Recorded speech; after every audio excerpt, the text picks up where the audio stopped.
Na 12ª rejeição, ele disse uma coisa que eu nunca deveria ter ouvido de um profissional. Ele olhou para o meu currículo, jogou em cima da mesa e falou com aquele sorriso torto que eu ainda consigo ver quando fecho os olhos. Você claramente não tem o perfil que o mercado procura. Talvez você devesse considerar outra área. Ou outra vida. E o pior? Ele disse isso em frente a 2 assistentes, que riram.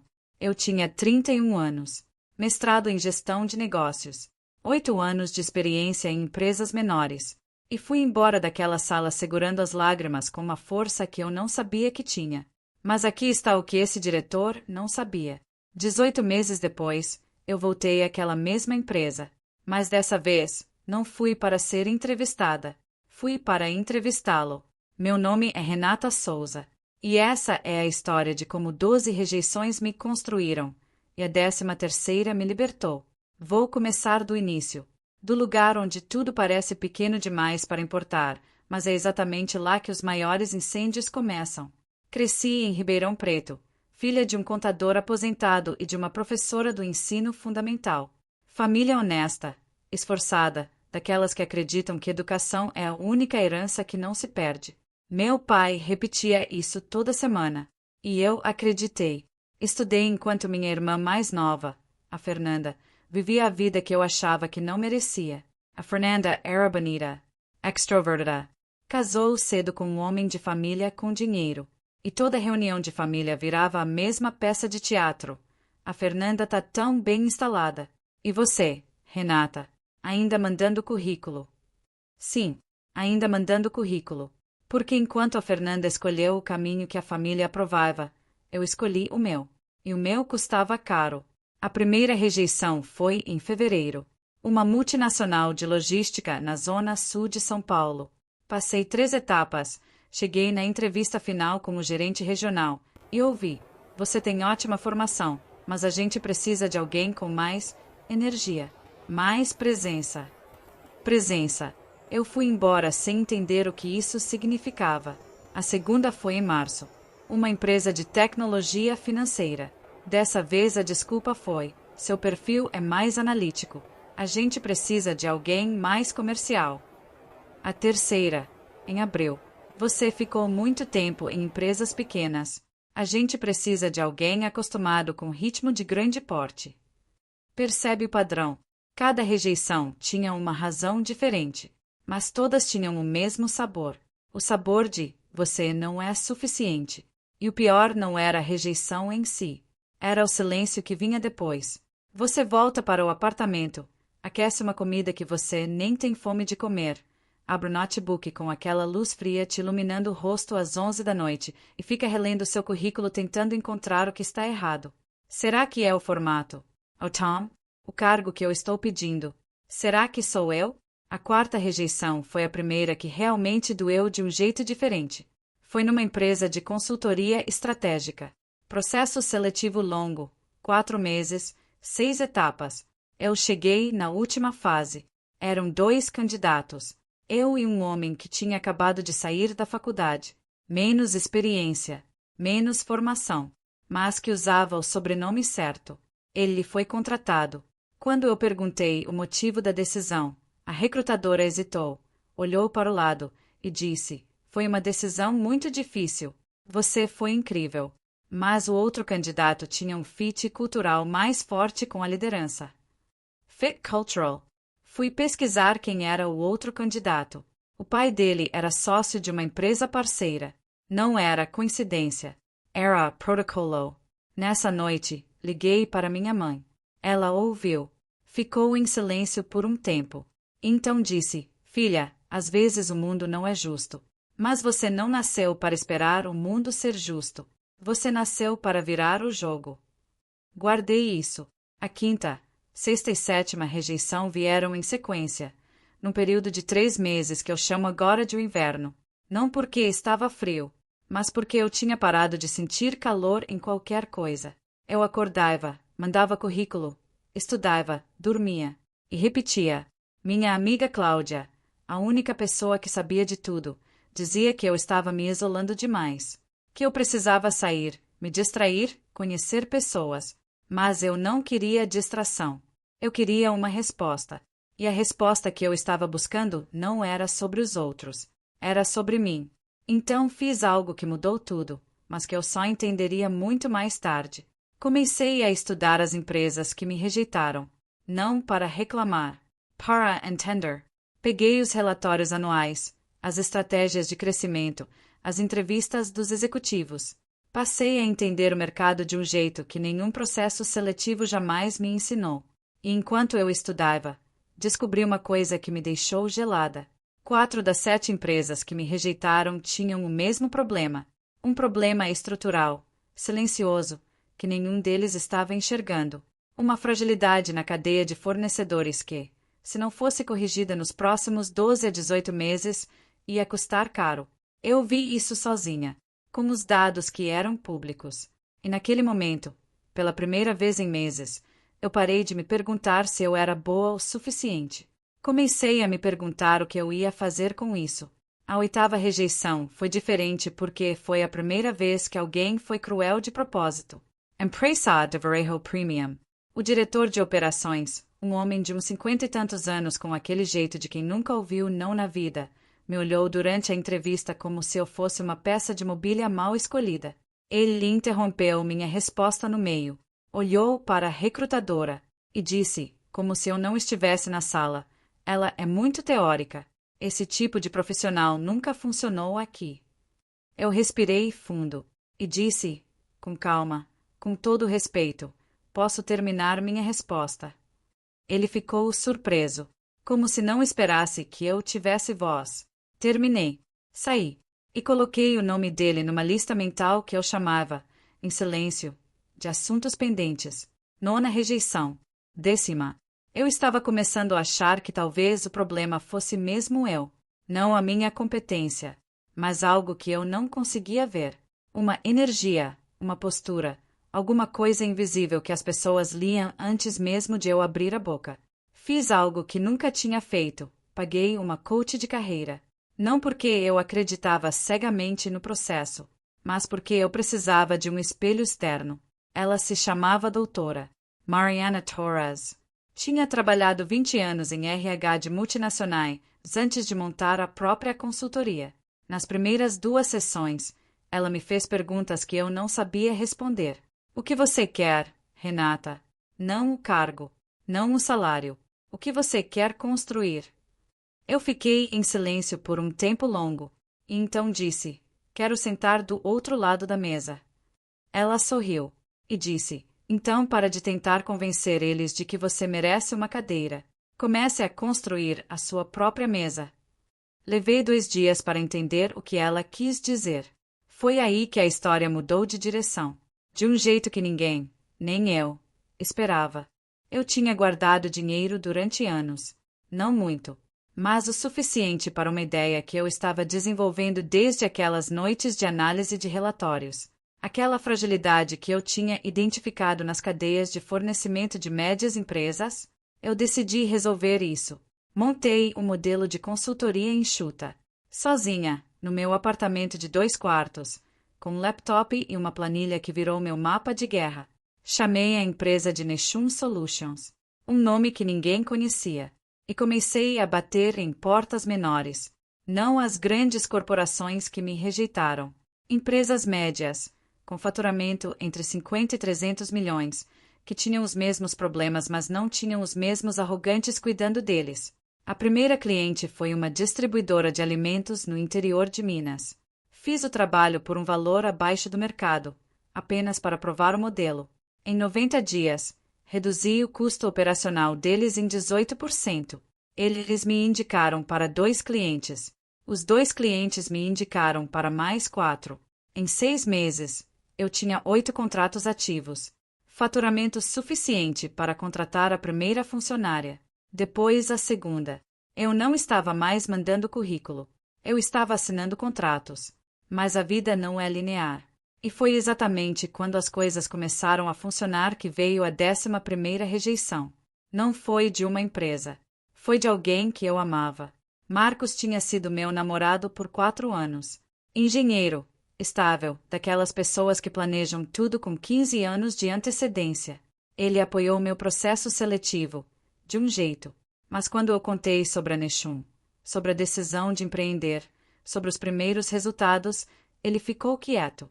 E depois de uma semana de silêncio, ele disse: Renata, eu te admiro, mas eu preciso de alguém com estabilidade.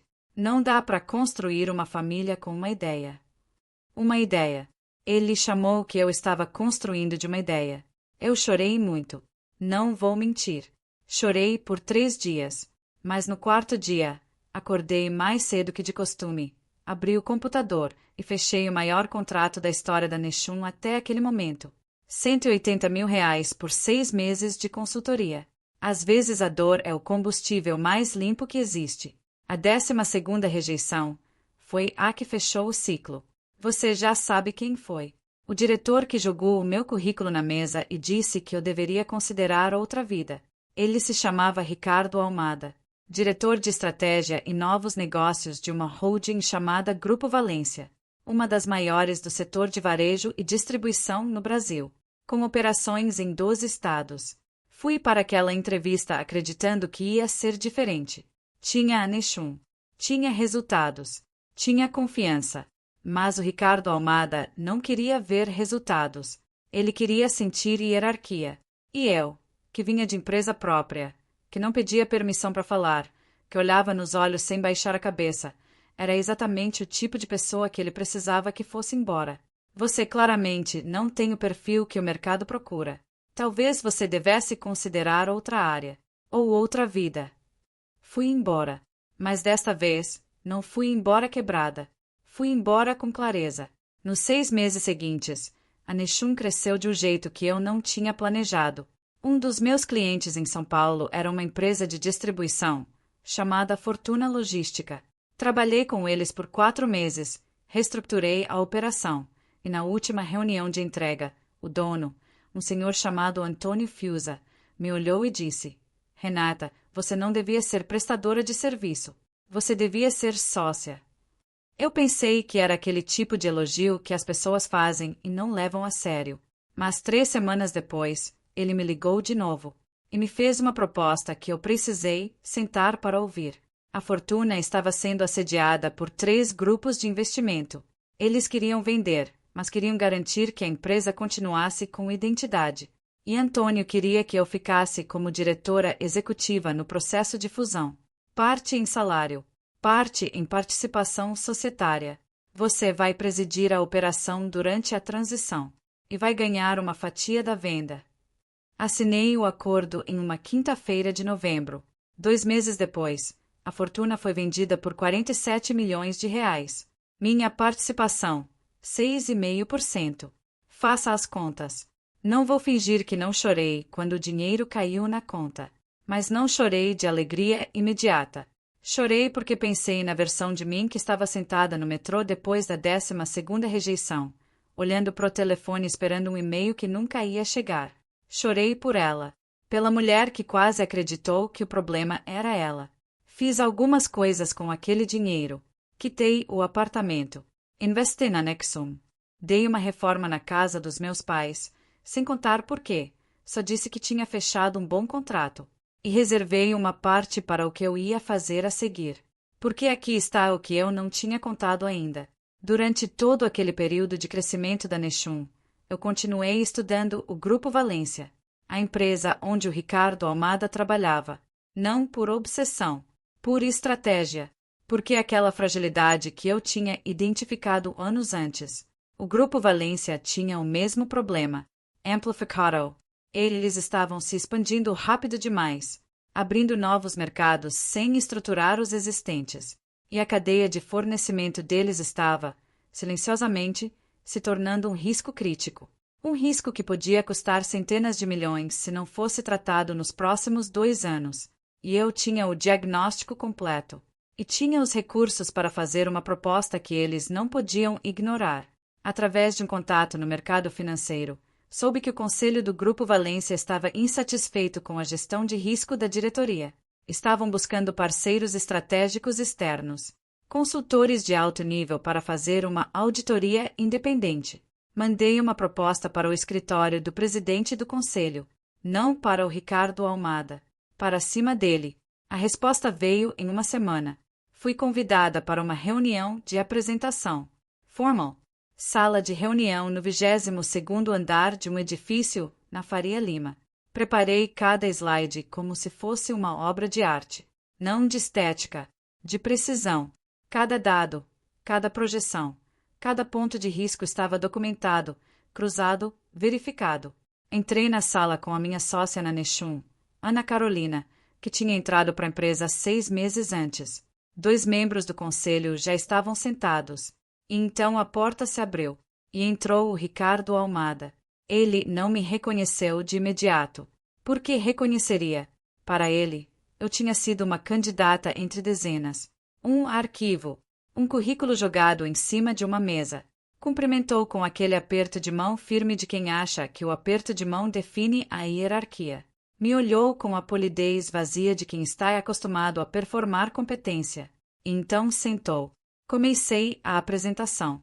Falei sobre o mercado, sobre os padrões de expansão acelerada e os riscos históricos documentados, sobre as 3 empresas do mesmo setor que tinham enfrentado colapso logístico nos últimos 5 anos por exatamente esse motivo. E então abri o slide que mostrava a análise específica do Grupo Valência. O silêncio na sala mudou de textura.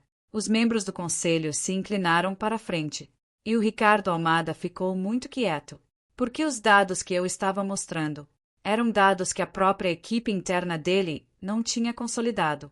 Eram dados que eu tinha passado meses construindo, cruzando, validando, de fora, sem acesso privilegiado, apenas com inteligência e disciplina.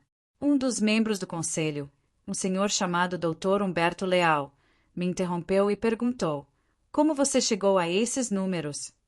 Respondi: com os dados que vocês mesmos tornaram públicos, só que lidos de um ângulo que a diretoria interna não costuma adotar porque estão perto demais do problema. Dr. Humberto olhou para Ricardo, e depois olhou para mim. E foi nesse momento que Ricardo Almada me reconheceu. Vi o exato instante, os olhos que se estreitaram, a pequena hesitação antes de desviar o olhar. Ele sabia quem eu era. A reunião durou 2 horas e 20 minutos. Respondemos a cada pergunta, cada objeção, cada tentativa de questionar a metodologia. E no final, Dr. Humberto disse: precisamos conversar sobre uma parceria mais estruturada. Você teria disponibilidade para uma segunda reunião essa semana? Respondi: claro. Enquanto todos saíam da sala, Ricardo Almada ficou para trás. Ficamos os 2. Mais Ana Carolina, que discretamente foi verificar algo no notebook, mas estava ouvindo tudo. Ele veio até mim e disse, com um tom que tentava parecer casual, mas estava claramente desconfortável: Renata, eu lembro de você. Respondi: eu sei. Houve um silêncio. Então ele disse: eu fui muito direto naquela ocasião. O processo seletivo tinha critérios específicos e... Eu levantei levemente a mão, não para silenciá-lo com agressividade, apenas para pausar, e disse: Ricardo, eu não vim aqui resolver o passado. Vim aqui resolver o futuro da sua empresa. Se quiser continuar essa conversa, precisa ser sobre o projeto. Ele ficou me olhando por um momento, e então assentiu. Fechamos o contrato 6 dias depois. O maior da história da Nechun até aquele momento.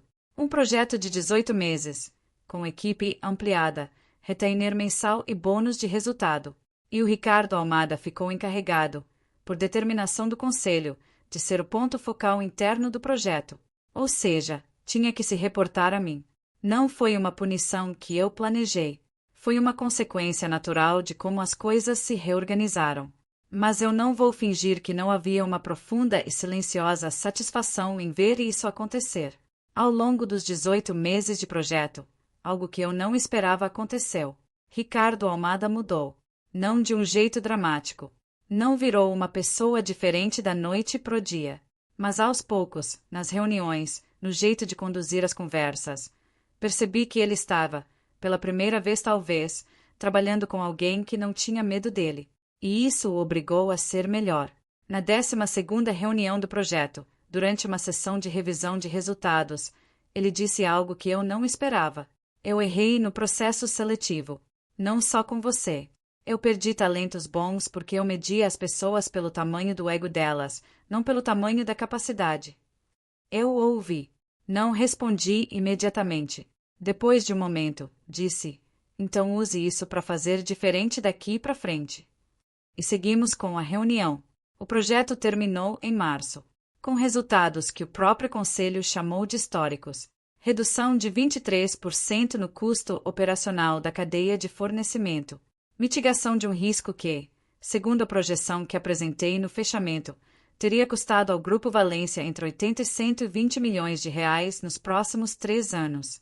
No jantar de encerramento, Dr. Humberto Leal me perguntou se eu tinha interesse em assumir um cargo de diretoria no grupo. Olhei para Ana Carolina, que estava do meu lado, e disse: agradeço imensamente, mas eu prefiro continuar construindo do lado de fora. É de lá que enxergo melhor. Tem uma coisa que eu preciso dizer sobre a Fernanda, minha irmã. Quando a minha história começou a circular no mercado, ela me ligou, com aquela voz de quem está tentando parecer orgulhoso, mas está processando algo mais complicado. Nossa, Renata, todo mundo aqui em casa está falando de você. Eu sorri, sozinha, do outro lado da linha, e disse: boa. Não com ironia, com carinho genuíno, porque eu entendia que ela não era minha inimiga. Ela só tinha feito escolhas diferentes, e as escolhas dela tinham custado para ela também, de jeitos que eu talvez nunca soubesse. Fui no aniversário dela em abril. Sentei na mesma mesa de sempre. Comi a mesma torta de sempre, mas era uma versão diferente de mim que estava sentada ali. E todos na sala sabiam disso, mesmo sem dizer nada. O Marcos me mandou uma mensagem 2 anos depois da nossa separação. Parabéns. Vi sua história num podcast. Você sempre foi incrível. Fui idiota. Li, fechei o telefone. E não respondi. Não por mágoa. Por respeito a mim mesma. Porque aquele capítulo estava encerrado, e reabrir não servia a nenhum dos dois. Às vezes deixar ir é o ato mais sofisticado que existe. Hoje, a Nexum tem 23 colaboradores. Opera em 6 estados. Tem contratos com 17 empresas de médio e grande porte. E está em processo de abrir a primeira operação internacional, em Portugal. Mas se você me perguntar o que eu guardo de mais precioso de tudo isso, não é o número, não é o contrato, não é nem o momento em que o Ricardo Almada baixou a cabeça. É uma noite específica. Faz 1 ano e pouco. Eu estava numa conferência em São Paulo, um evento de liderança feminina, e depois da minha palestra, uma mulher me abordou no corredor, 20 e poucos anos, olhos cansados de quem está no meio de um ciclo difícil. Ela disse: você mencionou que foi rejeitada 12 vezes. Eu estou na 9ª, e eu estava quase desistindo. Eu olhei para ela e disse: não desiste. A 12ª foi a que me ensinou mais. E a 13ª mudou tudo. Ela ficou me olhando. E então perguntou: como você continuou acreditando? Pensei por um momento. E respondi: eu não continuei acreditando em mim o tempo todo. Houve noites que eu não acreditava em nada. Mas eu continuei trabalhando. Porque trabalhar não pede que você acredite. Pede que você apareça. E um dia, quando você menos espera, o trabalho mostra o resultado. E aí a crença volta sozinha. Ela assentiu. Trocamos contato. Hoje ela é cliente da Nexum. Eles me rejeitaram 12 vezes. Em 12 salas diferentes. Com 12 desculpas diferentes, me disseram que eu não era suficiente. Não tinha o perfil. Não tinha energia. Não tinha presença. Não tinha fit. Não tinha o sobrenome certo. Não tinha aquele algo indefinível que eles nunca conseguiram explicar por quê. Na verdade, nunca existiu. O que eu não tinha era a disposição de me encaixar onde não me queriam. E foi exatamente isso que me tornou impossível de ser contida em qualquer sala. Não fui embora derrotada. Fui embora aprendendo. E cada rejeição foi uma aula que eles pagaram, sem saber, para minha formação. Na 13ª, não fui para ser avaliada. Fui para mostrar o que construí enquanto eles olhavam para o lado. E o que aprendi é o seguinte: o mercado não rejeita incompetência. O mercado rejeita o que não entende. E o que ele não entende, às vezes, é simplesmente o que ainda não chegou. Você pode ser a pessoa certa numa hora errada, mas se continuar trabalhando, a hora certa chega. E quando chega, não pede licença. Ela só aparece e toma o espaço que sempre foi seu. Eu nunca mais esperei por uma cadeira. Aprendi a construir a mesa.